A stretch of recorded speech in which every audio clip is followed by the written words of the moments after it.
இன்னொரு வீடியோ காமிக்கிறேன். இந்த வீடியோவில் என்ன எழுதியிருக்காங்கன்னா, இந்த இந்த மாதிரி பேர்ட்ஸ் எல்லாம் இங்கே நிறையா இருக்குது. இந்த பேர்ட்ஸுங்களுக்கு நீங்கள் எதுவும் சாப்பாடு கொடுக்காதீங்க. ஏன்னா அது வந்து நீங்கள் கொடுக்குறத சாப்பிட்டு எதுவும் ஆகிடும் அப்படிங்கிறதுனால அதை கொடுக்காதீங்க அப்படின்னு சொல்லிட்டு ஒரு இன்ஸ்ட்ரக்ஷன் எல்லாம் போட்டிருக்காங்க. இந்த பார்க்கில் என்னென்னலாம் பண்ணணும், என்னென்னலாம் பண்ணக்கூடாது அப்படிங்கிற லிஸ்ட்டில் அதுவும் ஒன்று இருக்குது. ஸோ அப்படியே ஒரு வாக் பண்ணிகிட்டே இருக்கிறோம். முடிச்சிருவோன்னு நினைக்கிறேன். முடிச்சதுக்கப்புறம் then will go to our apartment. அது இன்னொரு லேக் கூட இருக்குது, எக்ஸ்டென்ஷன் லேக். இதே கொஞ்சம் ஒரு மாதிரி வளைஞ்சிட்டு போகுது. வாக் அண்ட் டாக் உங்களுக்கு எப்படி பாருங்கள், வாக்வேன்னு சொல்லி போட்டிருக்காங்க.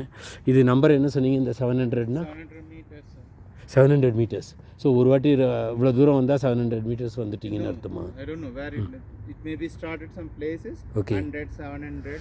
Like last time you were in 1300 meters, no? So accordingly it goes. Okay okay. So எவ்வளோ தூரம் நீங்கள் நடந்திருக்கீங்கிறத வந்து இதில் நடந்து பார்த்து கூட கண்டுபிடிச்சிக்கலாம். அதை நோட் பண்ணிக்கலாம். ஓகே, பாய்.